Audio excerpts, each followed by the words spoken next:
fé de Abraão é uma história incrível. Vamos dar continuidade agora na parte 2.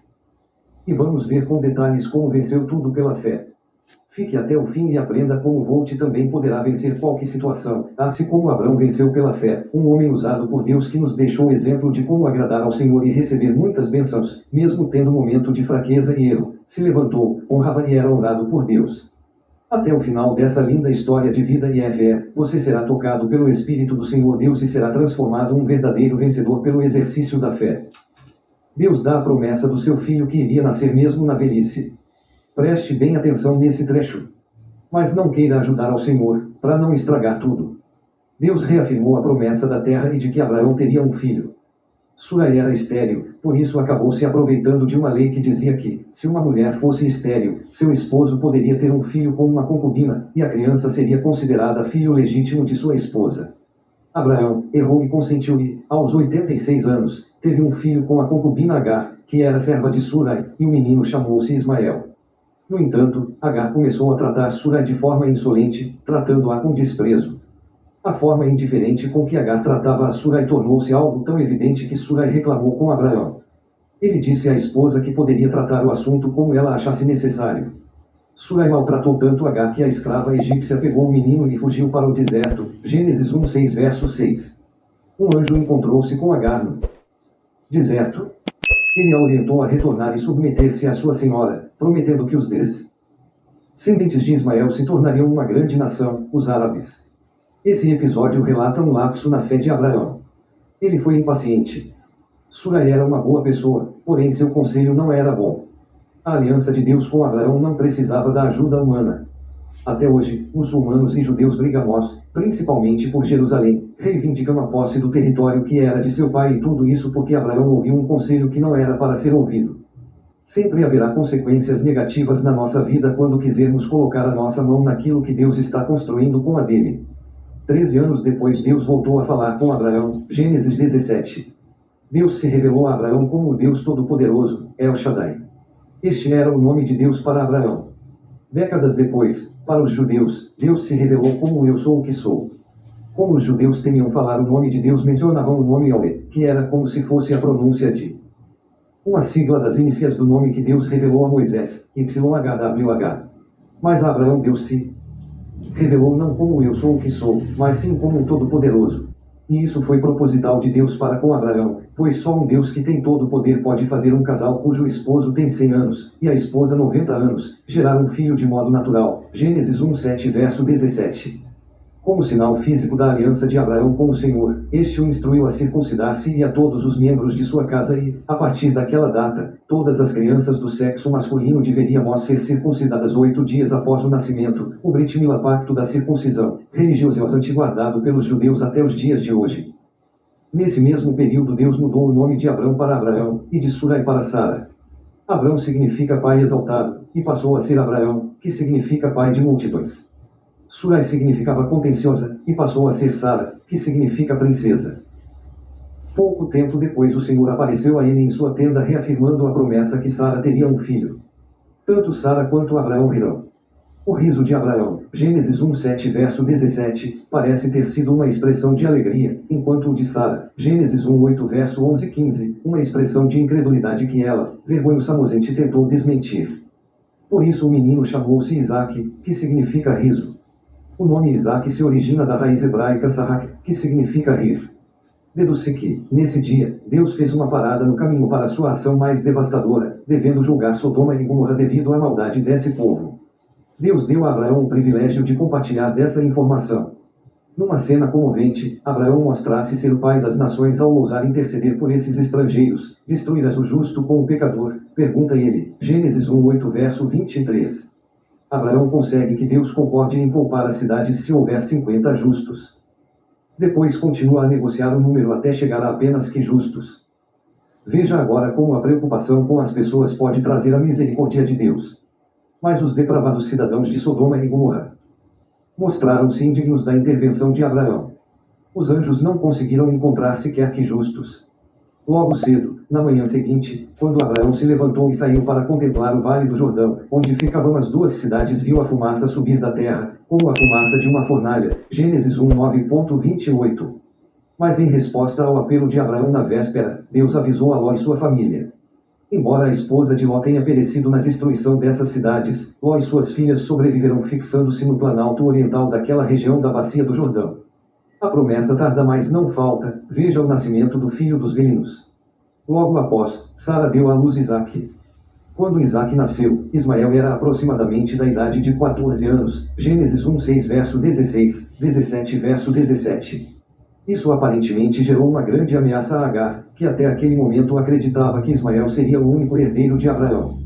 À medida que Isaque crescia, a tensão entre Agar e Sara também aumentava. Ao que parece, Ismael maltratava, ou pelo menos, desprezava Isaque. Gênesis 2:1 verso 9 e 10. Sara mais uma vez insistiu que Agar e o menino deveriam ser expulsos dali. De início, Abraão recusou-se a fazer isso, mas Deus lhe disse para fazer o que Sara queria. Assim, Abraão entregou água e alimento a Agar e Ismael e os enviou para o deserto. Deus os protegeu e cumpriu a promessa de que Ismael, assim como Isaque, seria pai de uma grande nação. Pense se Deus te pedir o que você mais ama. Foi isso que aconteceu com Abraão. Veja o que ele fez. No entanto, o maior teste de fé que Abraão enfrentou ainda estava para acontecer. Deus ordenou que ele oferecesse Isaque em sacrifício. Segundo Russell Norman, nessa época Isaque tinha aproximadamente 20 anos. Esse foi um teste de fé não apenas para Abraão, mas também para Isaque, que já era um jovem forte e podia facilmente se livrar de Abraão, que já tinha mais de 120 anos de idade. Porém, Isaque também estava disposto a aceitar a vontade de Deus. Isaque constantemente ofertava e sacrificava a Deus com seu pai. A prova disso é que ele sabia que naquele dia entre os elementos básicos de um holocausto estava faltando um cordeiro. Ao interrogar ao seu pai sobre onde estava o cordeiro para o holocausto, Abraão sabiamente lhe disse: "O Senhor proverá." O escritor aos Hebreus afirma que Abraão confiava que até dos mortos Deus, se quisesse, podia ressuscitar Isaque. Hebreus 11 verso 18. Sem dúvidas, essa foi uma das decisões mais difíceis que Abraão tomou em sua vida. Deus havia dito que era através de Isaque que a sua aliança se concretizaria. Aparentemente, matar Isaque significava matar a promessa. Naquele tempo, Isaque havia se tornado o núcleo principal de todas as esperanças de Abraão. Isso explica a importância do pedido do oferecimento de Isaque em sacrifício. O dilema que Abraão experimentou era que a promessa de Deus não poderia se cumprir se Isaque. No entanto, Deus estava pedindo Isaque a Abraão para que ele entendesse que o centro da promessa não era Isaque, mas era Deus. Quando Abraão estava prestes a cravar o cutelo sobre Isaque, o anjo do Senhor bradou desde os céus e disse: "Não estendas a tua mão sobre o moço e não lhe faças nada, porquanto agora sei que temes a Deus e não me negastes o teu filho, o teu único filho." Gênesis 2:2 verso 11 e 12. O escritor aos Hebreus, no entanto, menciona que Abraão ofereceu a Isaque. Hebreus 11 verso 17. De fato, para Deus Isaque foi oferecido, pois Deus valoriza mais a intenção do que a ação.